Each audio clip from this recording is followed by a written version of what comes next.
মায়ের ১৭২তম জন্মতিথি। এই শুভক্ষণে ভগিনী দেবমাতার স্মৃতিচারণের কিছু অংশ। নহবতের উপরতলায় সানাইওয়ালারা প্রহরে প্রহরে পূজার সময় জানিয়ে সানাই বাজাত, কিন্তু নিচের ঘরে বুক চাপা স্তব্ধতা। মা নিচের যে ঘরে থাকতেন তার সামনের বারান্দায় মানুষের মাথা ছাড়িয়ে যায় এমন তালপাতার বেড়া। শুধু একটি ফোকর দিয়ে চারপাশের বাগানের কিছু অংশ দেখতে পাওয়া যেত। আর সেখানেই মা দিনের বেলা, এমনকি গভীর রাত্রি পর্যন্ত ঘণ্টার পর ঘণ্টা দাঁড়িয়ে থাকতেন, কেবল স্বামীর মুখটুকু ক্ষণেক দেখার আশায়। কিন্তু বৃথা। এমনকি রাত্রে ঠাকুর যখন খানিক দূরে পঞ্চবটিতে ধ্যান করতে যেতেন, তখনও মাথার ওপর ভালো করে কাপড় ঢেকে দিতেন। এসব কাহিনী আমাদের শোনাতে শোনাতে মা বলতেন, বাস্তবিক সে ছিল একটি পরীক্ষাই আমার কাছে। ক্রমে অন্য বাঙালি মহিলারা তাঁর কাছে এসে উপস্থিত হলেন। ঠাকুরের সান্নিধ্য লাভে উৎসুক এইসব ভক্ত মহিলাদের দ্বারা তাঁর ছোট ঘরখানি প্রায়ই পূর্ণ হয়ে যেতে লাগল। শিষ্যরাও ঠাকুরের কাছে এসে হাজির হতে শুরু করেছেন। মা দেখলেন তাঁর ভক্তের সংসার ক্রমেই বেড়ে চলেছে। একবার ঠাকুর তাঁকে বলেছিলেন, দেখো, ছেলেপুলে সকলেরই থাকে, কিন্তু তারা প্রায়ই মন্দ আর অবাধ্য হয়, কত ঝঞ্ঝাট বাধায়। কিন্তু আমি তোমার কাছে যেসব ছেলেদের এনেছি তারা সবাই ভালো, শুদ্ধ সত্য, এরা তোমাকে কখনো কষ্ট দেবে না। যত লোকই আসুক না কেন, মা তাদের খাবার তৈরি করতে কখনো ক্লান্তি বোধ করতেন না। প্রায়ই তাঁর নৈপুণ্য রীতিমতো পরীক্ষার সম্মুখীন হতো। একদিন সন্ধ্যায় কয়েকজন গণ্যমান্য লোক শ্রীরামকৃষ্ণের কাছে এলেন। কাঁচা সবজির ভাঁড়ার তখন শেষ, কিছু বাতিল বাঁধাকপির পাতা আর সামান্য দু একটা আনাজ ছাড়া আর কিছুই নেই।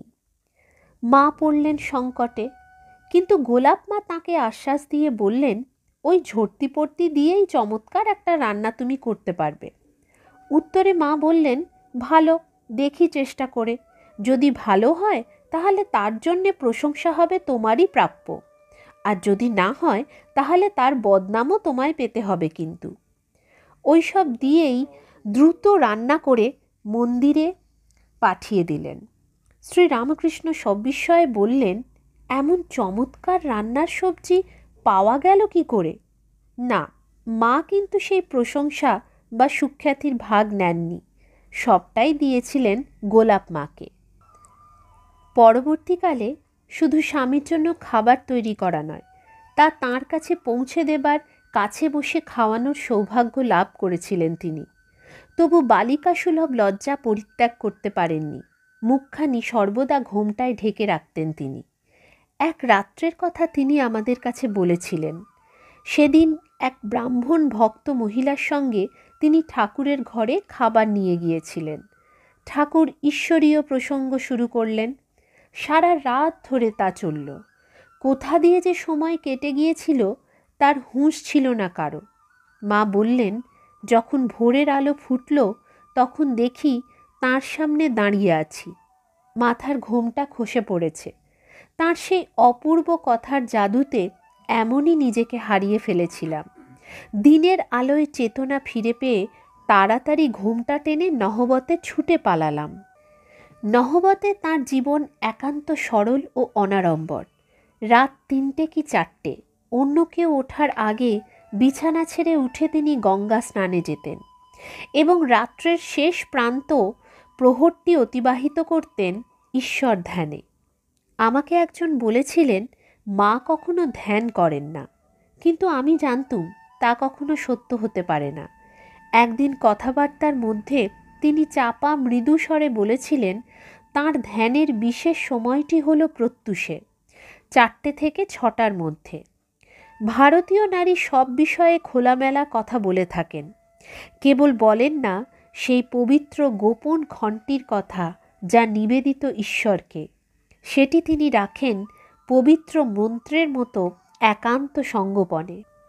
ঠাকুরের জন্য রান্না এবং দক্ষিণেশ্বরে ঠাকুরের কাছে ক্রমবর্ধমান সংখ্যায় আগত ভক্তবৃন্দের দেখাশোনা করা তাঁর সারাদিন পূর্ণ হয়ে থাকত এইসব কাজে।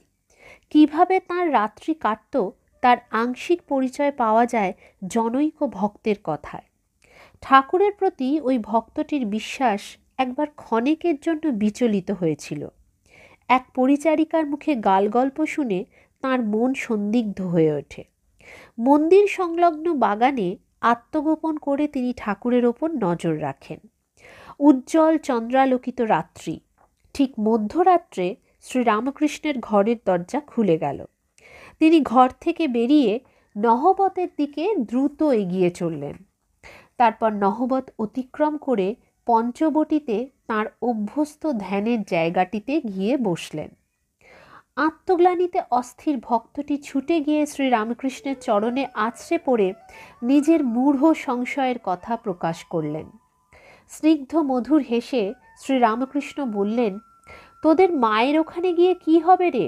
এই মুহূর্তে সে কি আর এ জগতে আছে? তার মন এখন এই জগতের অনেক অনেক ঊর্ধ্বে।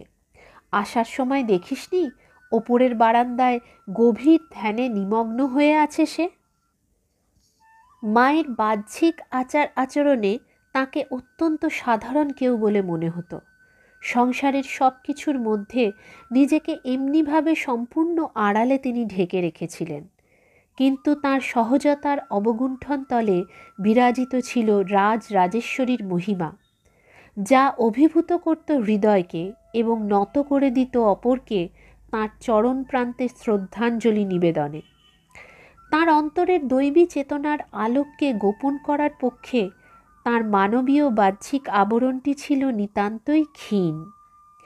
তিনি কখনো ধর্মশিক্ষা দিতেন না, উপদেশ দিয়েছেন কদাচিৎ। তাঁর ছিল শুধু জীবন, যাপিত জীবন। সেই পবিত্র জীবনের দৃষ্টান্ত কত মানুষের জীবনকে নির্মল ও ঊর্ধ্বায়িত করেছে, কে তার ইয়ত্তা করবে?